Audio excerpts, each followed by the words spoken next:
Never underestimate the power of your pillow. Learn how to pick them well. Logie Jamie is a personal trainer and health coach with a degree in kinesiology and food and nutrition. Read full profile. If you think about the fact that we spend more than 1/3 of our lives asleep, it seems funny that we don't spend a larger majority of our income on things related to sleep. People have no problem dropping absurd amounts of money on appliances or cars but scrimp too much when it comes to their beds and as it pertains to today's article, their pillows. You may be better off cutting a little out of your bedroom decorating budget and invest in a top-notch mattress and the best pillows you can find. You'll get the good back support with the mattress, but your pillow can be crucial between getting a good night's sleep or not.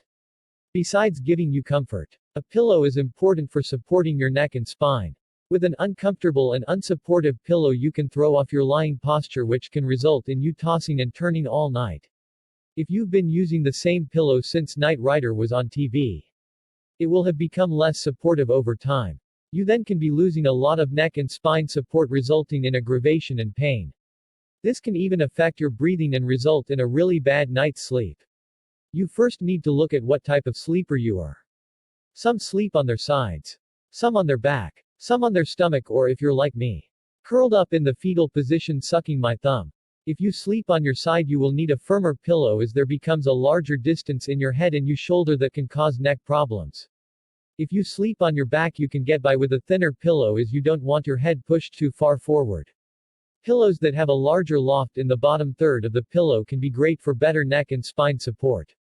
If you sleep on your stomach, you want a very thin pillow as to not push your head out of position too much. A feather pillow is the classic pillow and can actually last the longest, up to 8 years. A down pillow is also great and can last for up to 5. The pillows that have man-made type fillings are the most inferior and can only last around 6 months to 2 years. Sleep experts say it's a good idea to change your pillow at least every 12 to 14 months if it's one of the more inferior type pillows. Even a good feather pillow might have to be changed sooner if it starts to get out of shape and lose its support. A good test to see if your pillow is still supportive is to lay it down on a hard surface and fold it in half and squeeze out all the air. If the pillow returns to its normal shape after you release it, it means it is still supportive. An overused pillow will stay folded up. Depending on your sleep position, one should still be all you need if it's a quality one. Using 2 pillows can put your head into an unnatural position and result in that neck and spine discomfort that can cause pain and aggravation. It's also important to be aware of you having your head in a bad position can affect your breathing, causing disrupted sleep and even headaches the following day.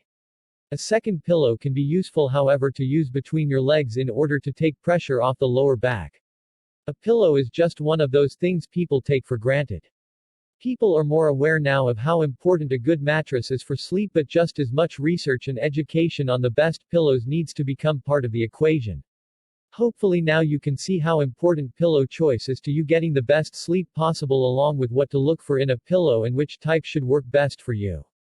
Mark McManus. Mark is a personal trainer who specializes in coaching people on how to build muscle the scientific way. Read full profile. Spare tire. Love handles. Muffin top. Pot belly. All somewhat comical terms for belly fat. Most people don't like having that extra flab around their midsections. But we tend to just put up with it because we haven't learned how to lose belly fat. Many have tried some diet or bought a video on how to do a perfect crunch. But there is too much conflicting advice out there. Also, many people have tried and failed. So giving it another go just seems so daunting. Take heart. Because there is a truly effective strategy to lose stomach fat. But you may have to loosen up some old preconceptions. It's important to note that in this article, I will specifically talk about fat loss as opposed to overall weight loss. Fat, muscle, and water. The strategy involves both diet and exercise, nothing new there. However, it entails 2 unique ways of going about it. If you put your mind to it, it's completely possible to learn how to lose stomach fat and start working toward the body you want. The key here is to become a fat and protein burner if you want to learn how to lose stomach fat fast. Low carbohydrate nutrition is one of the most effective ways of shedding pounds of fat from the body. If you eat what most government guidelines recommend you eat, you are a carb burner.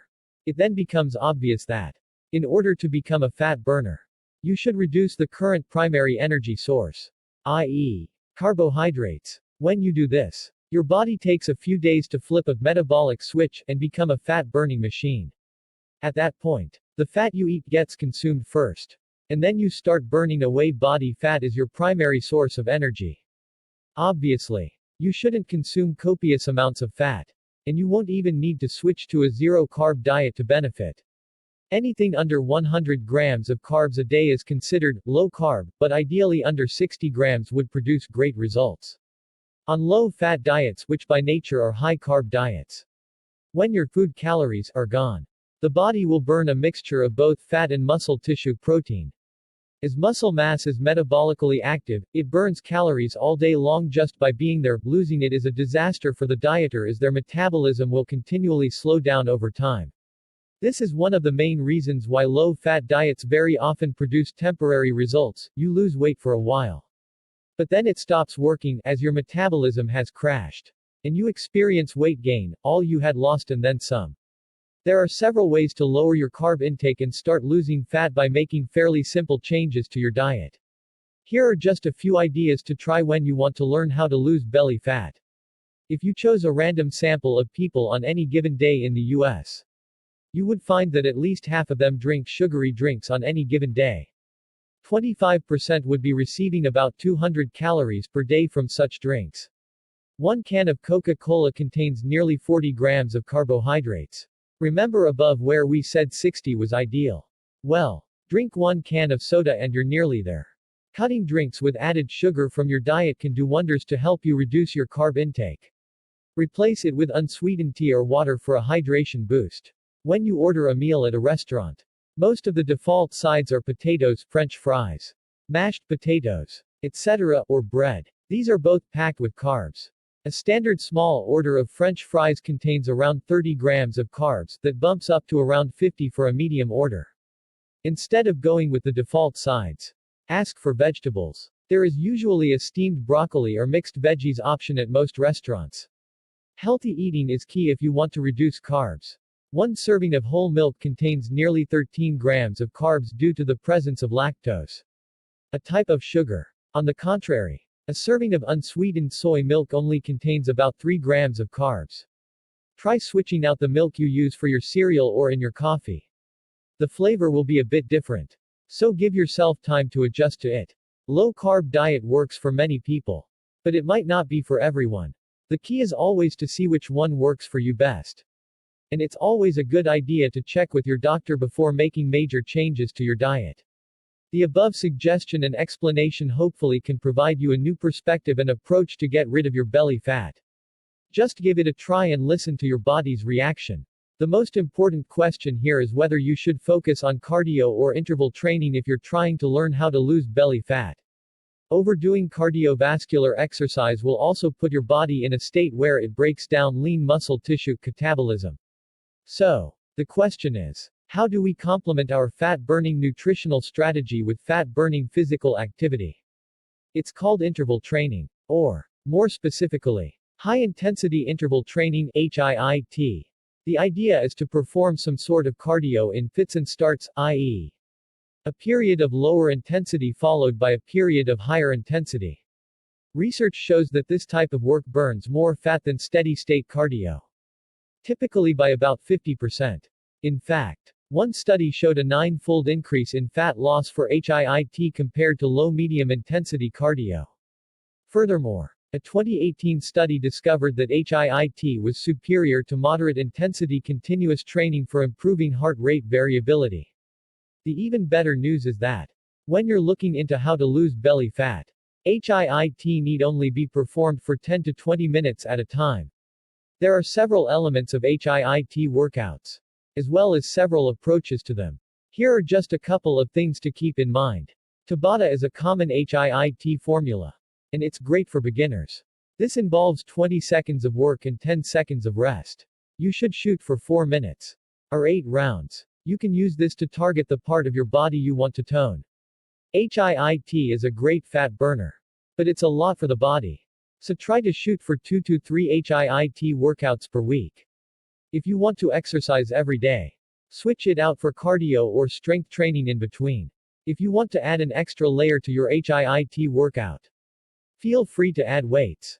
You can include ankle weights if you want to increase leg strength. For example. However, don't do this at the very beginning. Give yourself a few weeks to adjust to the HIIT style of workout before adding in more. Hopefully you can see that these unique approaches to diet and nutrition will work synergistically to produce truly effective fat loss by. The best way to lose stomach fat is to put your diet and nutrition to work. You'll be amazed by how quickly you're able to work toward your ideal body. Harvard Th. Chan, Sugary Drinks Fat Secret, Carbs in French Fries Nutrition Data, Milk. Whole Everyday Health, all about soy milk, nutrition. Benefits. Risks. And how it compares with other milks. Metabolism, clinical and experimental, impact of exercise intensity on body fatness and skeletal muscle metabolism. International Journal of Environmental Research and Public Health, the effects of high-intensity interval training versus moderate-intensity continuous training on heart rate variability in physically inactive adults. Adaptive, how to tackle HIIT workouts as a beginner. Mark is a personal trainer who specializes in coaching people on how to build muscle the scientific way. Text source, lifehack.org.